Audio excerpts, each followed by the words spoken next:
One. So, welcome to Career Strategy Forum with Gary Hines. Today, I have a special guest from the workforce world, Anna Kirk Casetta. And we'll have her speak in just a minute. I'll give you a little bit of background on her. But I wanted to remind everybody that you're listening to G-Town Radio at gtownradio.org, WGGT-LP 92.9 FM in the Northwest. But remember, you can hear us anytime online. And again, you can also hear other shows that I've done for the station at GaryHinesConsulting.com or on Spotify. Okay, so enough plugs for all of that stuff. Let's get started. So, hi, Anna.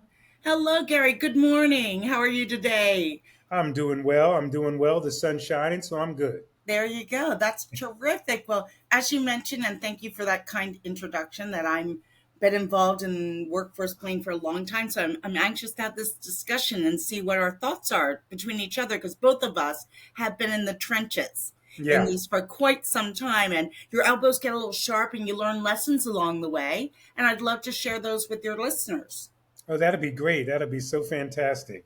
So let me read, folks, just a little bit about Anna. Anna Kirk Casetta is an accomplished multidisciplinary executive search professional with highly developed expertise in the life sciences. Anna has over 29 years of direct experience in the career development arena. She has personally completed over 150 retained executive searches. Anna delights in helping companies and individuals connect to achieve their goals. And Anna is originally from Lidditz. Lidditz, Pennsylvania, and now resides in historic Germantown. I've been to Lidditz before through there because I have relatives in Lancaster Oh, there you go. and in Yeah. Harrisburg. So when I'm traveling out west, I always pass that town. Yeah, it was named the coolest small town in America by Forbes a few years back, which was Oh, fun. And Fourth that, of July is a big deal in Lidditz. So anyone wants somebody to go for the Fourth, Lidditz is awesome. They're the oldest Fourth of July celebration in the U.S. wow, that's with amazing. fireworks, and it's great. It's really fantastic. So if someone's looking for something to do and escape the city and the possible smells of the garbage situation. Right, right. And folks, just so you know, as we're recording, Philadelphia's sanitation workers are on strike. So trash is piling up all over the city just in time for the 4th of July holiday when we're having these big parades and all this other craziness.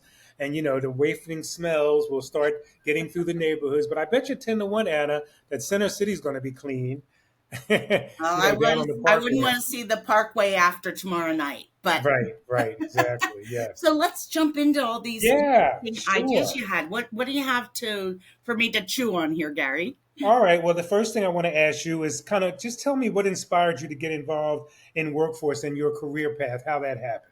Sure. I had a whole career before I entered this. I was a retail buyer for Hess's department stores, and I studied retail marketing. So I was in a very specific niche in what I would do. I relocated to the Philadelphia area and I went to a staffing company and said, I'm here. Here's kind of my background. What do you think? And they said, have you ever thought about search? And I was like, search? What's that? Headhunting? I don't want to be one of those. I've heard bad things about them. I don't know, but they sent me into Howard Fisher Associates, which is still based in Philadelphia, is a 20 top 25 company in retained executive search. And I spent 7 years there climbing the ladder. And then went out into smaller firms because I wanted to work closely with the owners, operators, and so on, be their right hand so I could really learn the industry because there's not a degree in executive search. And there's some now HR degrees that may touch on it, but Hmm. it was always something that kind of found you. And so I would say it found me. Okay. Yeah, that's great. And just to clarify, executive searching is different from career coaching, completely. Just a brief definition of what an executive search person does. Oh, sure. Executive search typically is a retained search. And the difference between retained and contingency is that retained is you're exclusively working on the job. And this is something to ask when you're in an interview or in an application process is, do you have this job exclusively? Because if they do, they have to hunt to find the best candidates, pull together a slate of anywhere from 3 to 12, depending on the definition of how detailed what they're looking for is, and then you have to just roll that over into the client. So you're managing the client side and the candidate side. So you're Mhm. playing matchmaker in a Mhm. way. And you're trying to advocate for the candidates that you think are the best. I prep candidates in advance of any interviews or any activity. That's all prepped in advance. I debrief with all my candidates and my clients after every activity. So it's very hands-on. And if we talk about contingency, that is something that a company will put out to all different providers of staffing services. And I would say that's more at the staffing level. That would be more the under, say, director level. Mm. They'll throw it out to a bunch of firms. They'll reach out to everyone they know and throw resumes at it. And if the resume sticks, they get paid. In retained, we have it exclusively. It's prepaid, and everything is up front. So if you're in that area of director level or above, you probably want to kind of avoid getting messed up in contingency searches Mhm. and really seek for the retained searches, because that way Mhm. you've got a partner with the recruiter. They have a direct line to the client, and often that isn't the case in contingency search. So also executive level, that would be about directors and up. And Mhm. I've done extensive work in that area. So I'm very familiar with the C suite and the board of directors kind of roles. And that's been a big push in executive level. Now we're having a whole new change, and we'll probably get to that a little bit later. I want to talk about AI. Oh, yes. Definitely playing a big role in everything we do in this world today. Okay, thank you for that information. So, how do you define success for your clients? What would success look like? Well, I mentioned earlier matchmaking. Hmm. That's where success is. And where the skill comes in and what I do is the soft skills and the cultural fits, because many people can check all the boxes Hmm. on a job description, but if they're not going to fit in the culture, if they're real buttoned up and this place is like freestyle, wear what you want, basketball court in the corner stuff, that's not going to be a good cultural fit. Hmm. So I pride myself on feeling out where the gaps are within the organization. So if I can bring something that the rest of the team doesn't have, it's a win-win and an add-in. And if we can't make that happen, we definitely can push the candidates forward and try to do this as quickly as possible. Most searches are done in 30 to 90 days, and that's a retained executive search. So we're piling a lot of candidates in front of these clients. I just read a statistic that there are supposedly 60 to 120 applications per job post per week. Mm. So there's Wow. a lot out there and a lot of people being very active. But I have to say that very often those applications are not a fit. So Hmm. I encourage people to seek out the companies or the opportunities that would be the best fit for them, Right. and then go after those that's commutable or whatever the situation is, but to try to look for that. Yeah, I certainly advise folks too that I work with, do your homework. You really got to do your diligence on companies, because it's also, not only are the company looking for new people, but you're looking for a company to work with. So, you can investigate and interview them just as well as they can do the same for you. Yeah, I say the same thing when I'm prepping a candidate to go into an interview.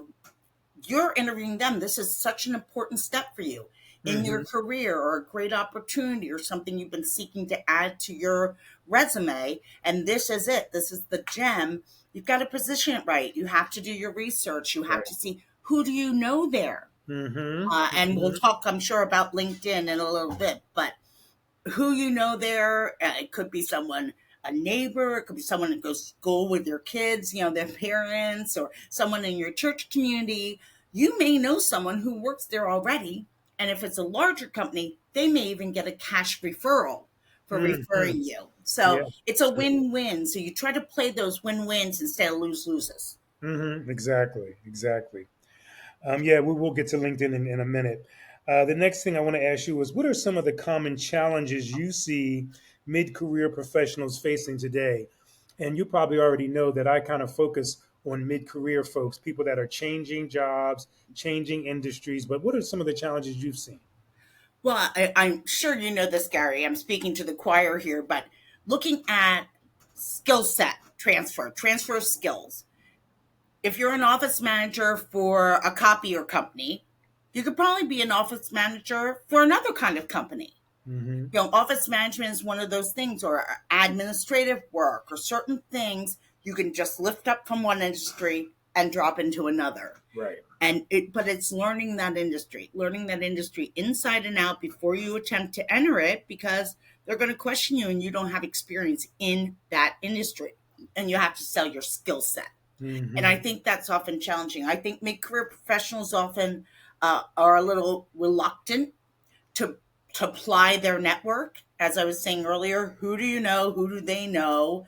How can you get an inside track from those 120 applications per week per job? You want to be number one. So Mm-hmm. how do you do that? And it's really about positioning yourself to be prepared to make an industry change, if that's going to work for you.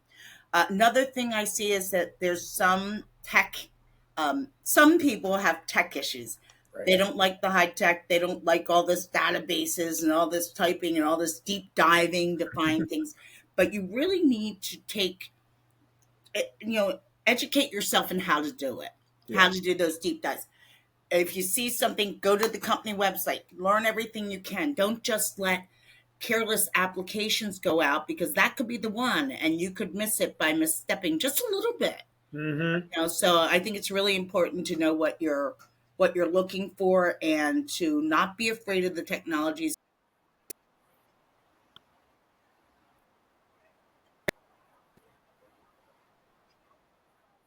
Then perhaps there's another industry you can transition into, especially at mid-career. I think later in career it's hard to Right. make that kind of decision, but mid-career I think that you should really look at that. Yeah, definitely. And that's also helpful. That research into the company that you're looking to apply to is also helpful during the interview process, because you can let the employer know, hey, I kind of know what you guys do. I know what your pain points are. I've read about you, and I know about your newest addition or whatever. So that kind of work is really, really beneficial, I Yeah, think. well worth it to do your preparation. Hmm. Okay, how has the job search process changed over the past decade? And here's where I guess you can speak a little to the AI piece. Yeah, wowza, quite a bit. When I started out 29 years ago, we had yellow legal pads where we wrote everyone's names and phone numbers and companies. Then we'd call through that, then flip the page. When I joined Howard Fisher, they did not have the internet. The internet was very, very new. Yet Mm, Howard Fisher was working on a lot of high tech searches.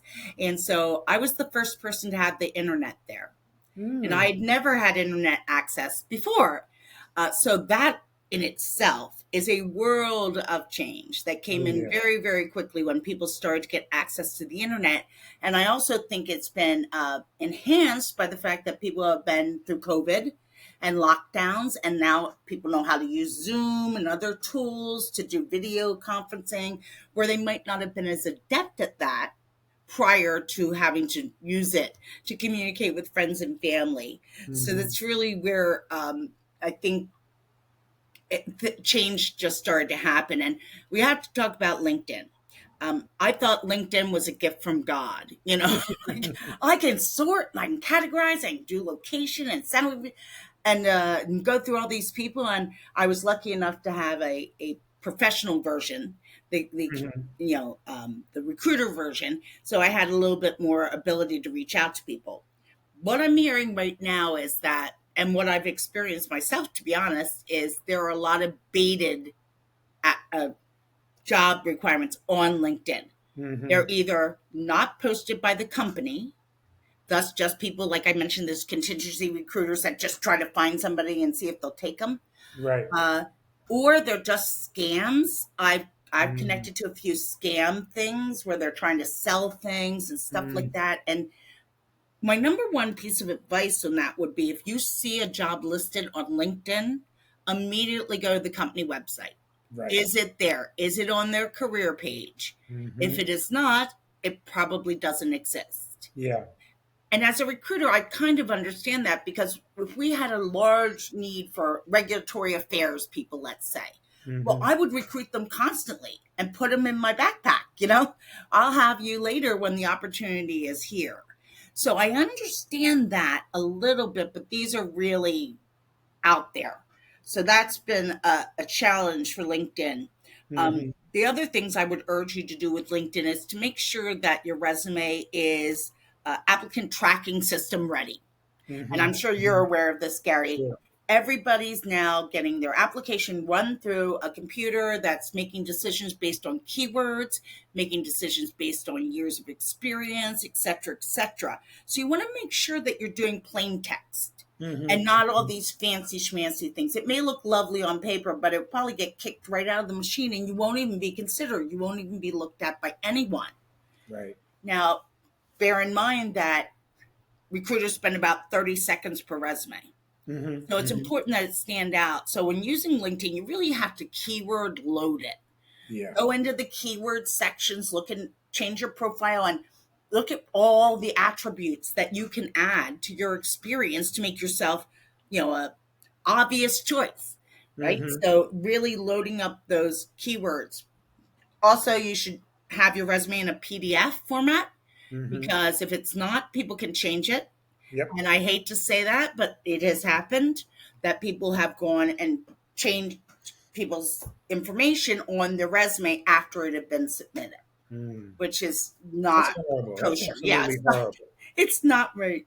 The other thing, just keep your LinkedIn profile active. Hmm. You can use a screen that says open to work if you are currently open to work and not quietly looking around for a new opportunity. Right. Um, but you can do that. You can definitely do that. Hmm. It's easy enough if you do your research and make sure that you're updated. Now, my understanding is that you can get 100 free direct contacts per year for free.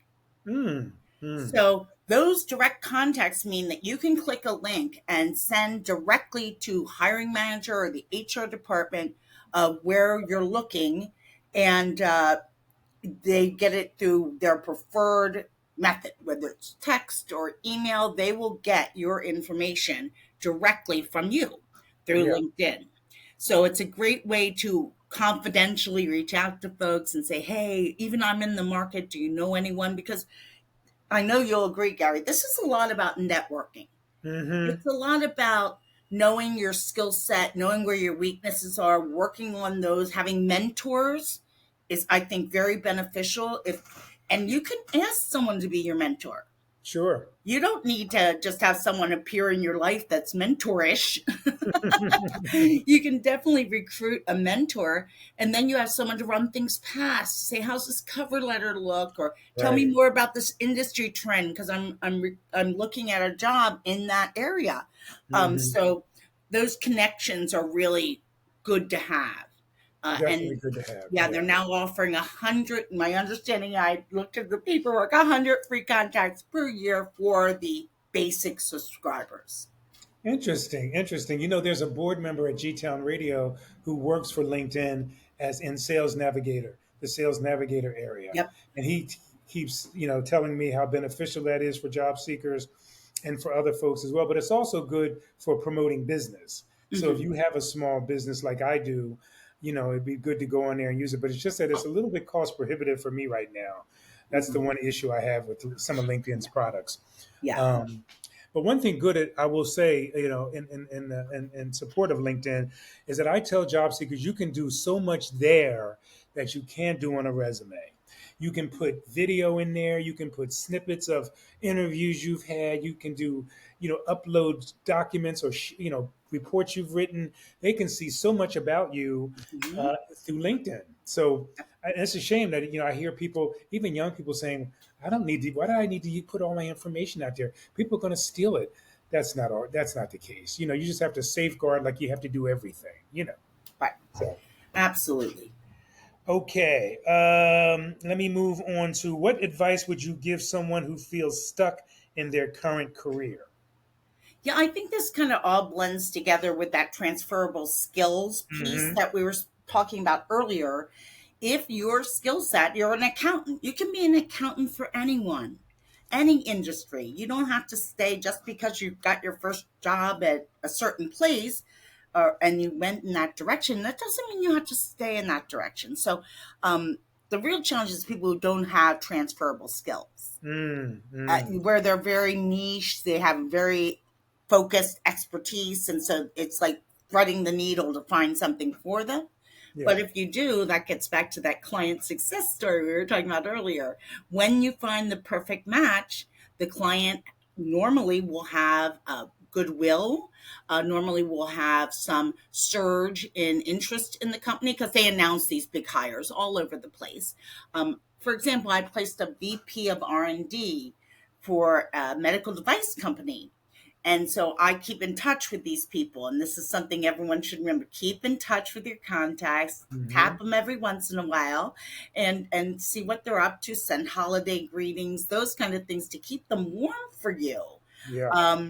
So that you're able to reach out to them and find out, what's going on in the industry. So it's really tricky without transferable skills. You really have to look, is there a firm that specializes in jobs in your area?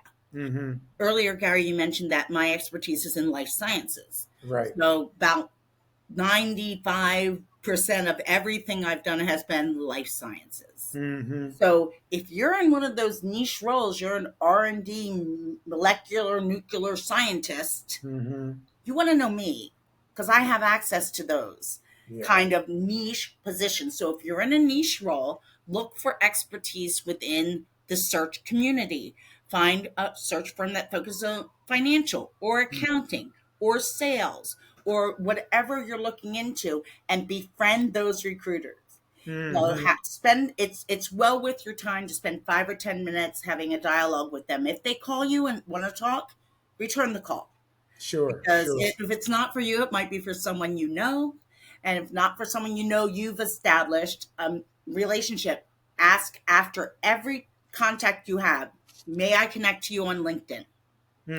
Because when you connect to someone, you have access to all of their connections. Oh, yeah. So you're opening up all these new opportunities to go through and say, hey, do I know anybody? Is there anything I can leverage here to put myself on a higher level in the application process? Yeah. And, it's interesting. My next question was about networking, but we've been talking about networking in general, through LinkedIn and other places. But I can't emphasize enough to job seekers how they can't sit in front of the computer for 8 hours sending things to Glassdoor and other places like that. They've got to get out and meet people, even if they do it online through some of these meetups that are, a lot of them are now, as online. So you can still do the networking event without being having to be in person. I personally like to be in person because I want to touch, feel, see, hear, body language, all of that. Yeah. But anyway, so I won't even ask that question, but we all know networking is so critical in job search and today. Job fairs, they're still around. I see them advertised all the time. So if you're more entry level or you fit into the job fair, like it's recruiting for accountants, well, then that would be for you if you're an accountant. Right. So seek out job fairs that are very specifically into what you want to do or what you are niched into doing experientially. Okay. Now I'm kind of jumping around a little bit, so don't follow your script. I got the same one. We're doing different things. So what I wanted to know too is about somebody you talked a lot about transferable skills. And so tell me, like, in today's job market, which soft skills, which transferable skills can go from any industry? What do you think they are? I think emotional intelligence. I think the ability to work within a culture and feed that culture to make it more positive. So, if there's an organization that's real hands-on and they do picnics and they have this night and all these other things, that needs to be the way you want to play your career. And it can be challenging if it's a new industry, if it's a new place where you don't feel you have the status sheet to kind of say, hey, I'm a peer of you. I've been in this industry for X number of years. it's difficult when you're changing. You have to really reinvent yourself and your messaging, Right. because that's the only way you're going to really be able to get to the folks that are decision makers, Mm-hmm. not the Mm-hmm. admin that's processing the resumes and looking up for 30 seconds and throwing half of them away, but actually talking to a person. Because I'm like you, Gary, I like to be in person. I Right. like to be able to shake hands, make eye contact, ask pertinent questions, stand out from the other people around me. Mm-hmm. There's a big crowd at a job fair table. You want to stand out. You want to be the one that they say, "Hey, can you come back and have a brief, interview with us right now?" Yeah. And we're going to build a candidate pool. So it's challenging. I think this current environment is challenging for everyone. Mm-hmm. People trying to change careers, people trying to change industries. A lot of industry is just sort of closed for business right now. They're not hiring. They're playing the cautious game of, we don't know what's going to happen with the economy, with the current administration. We're pulling back Mm-hmm. on all of Mm-hmm. our plans unless it's a mission critical role. And those are those niche people that could be CEOs or CSOs. Right. Um, that's very, very niche. But if you're in a broader market, it definitely could work for you. Sure. Sure. How do you help clients build confidence during a career transition? So when you're talking clients here, you're talking about the candidates, not my Candidates. client companies. Right. Um, and your question again, I'm sorry. How do you? How do you help them build confidence and stay motivated during a transition? Well, it's all about communication and transparency. Mm-hmm. No one likes to hear you're not getting the job or they're not interested in a second interview, but it is my obligation as a professional to guide the candidate and the clients. So the candidates need to know what to expect. I give them a timeline. I check in with them. We have checkup calls. I do preps. I do debriefs. I'm keeping them very close to me Mm-hmm. because I want to make sure that they're aligned with what's going on, that they still have a strong interest. I'd Yeah. rather pull a candidate than have a turn down. Have Mm-hmm. someone go through all the process and go, well, my wife and I talked about we don't want to move to Wisconsin. Well, Mm-hmm. you should have thought of that before you're in third round interview, right? Yeah. So Yeah. Yeah. by being that close, I ask all those questions. And Mm-hmm. you should look for someone to work with you to really understand not just your resume, but who you are, what your goals and ambitions are personally, and what your parameters are for what you will take in an opportunity, location, so on. So I learn all that stuff up front. I Mm-hmm. think, until I tried to relocate a person. And the very last minute, they told me that their daughter was a world class gymnast and they needed to be within like an hour of one of these facilities or had to find a new facility. So Mm. some of that's last minute scramble with people, but I try to get all that information. And I think it's that closeness, the relationship I form with them, the trust I form with them, because I'll tell them what's what. Mm-hmm. No, Mm-hmm. unfortunately, that's my job. Like, Yeah. don't wear the Batman suit to the interview. I've seen crazy stuff. Yeah. Turn your cell phone off, leave it in the car. People have had Uh-huh. phones ring in the middle of an interview. Yep. That's Yep. going to knock you right out. Mm-hmm. You got to So, put. a lot of it's common sense. And I It almost feel is. stupid saying it to people that are obviously adults and accomplished, but you know, bring two pens in case one runs out of ink, like that kind of stuff. Drive to there before your interview in case you don't know exactly where it is or where you're supposed to park. Do it on a Saturday before. Yeah. Figure out your route and work out everything so that you have the smoothest possible interview uh, road for you. Yeah. Just to be prepared. Uh-huh. Anna, I can't believe that we have less than a minute left. Can you believe we went through 30 minutes that quickly? So I'm definitely going to have you back. But one of the things I wanted to ask you to wrap up is, are you currently available for work? Are you looking for anything? Can somebody contact you? And if so, how? People can certainly contact me via LinkedIn. My email is there. It's available. I believe my cell phone might be there also. Hmm. I've actually transitioned into retirement from the Okay. industry. So Okay. after 29 years, I waved the flag and said, I'm ready. Let's go. Hmm. So right now, I'm not actively seeking searches or But I'm happy to network with folks, Okay. particularly in the life sciences area, because I have so many contacts there that I'm probably able to be helpful. If you were to reach out to me and say, I'm a senior scientist too in neuroscience at Pfizer, and I want to do something different, then I might be a good person to talk to. Sure, sure. Folks, that's Anna Kirk Casetta, who's been my special guest today on Career Strategy Forum here on G-Town Radio. We'll certainly have to have you back because of course, I knew we weren't going to get to all the questions, and I ad-libbed some questions in there, but we'll have to have you back again for some follow-up. But I appreciate you so much. Thank you for the time today. Oh, absolutely. And thank you for having me. I'd be welcome to come back. Thank you. Okay, Anna, you have a good rest of the day, Oh, okay? you too, Gary. Have a great show. Bye bye. Bye-bye.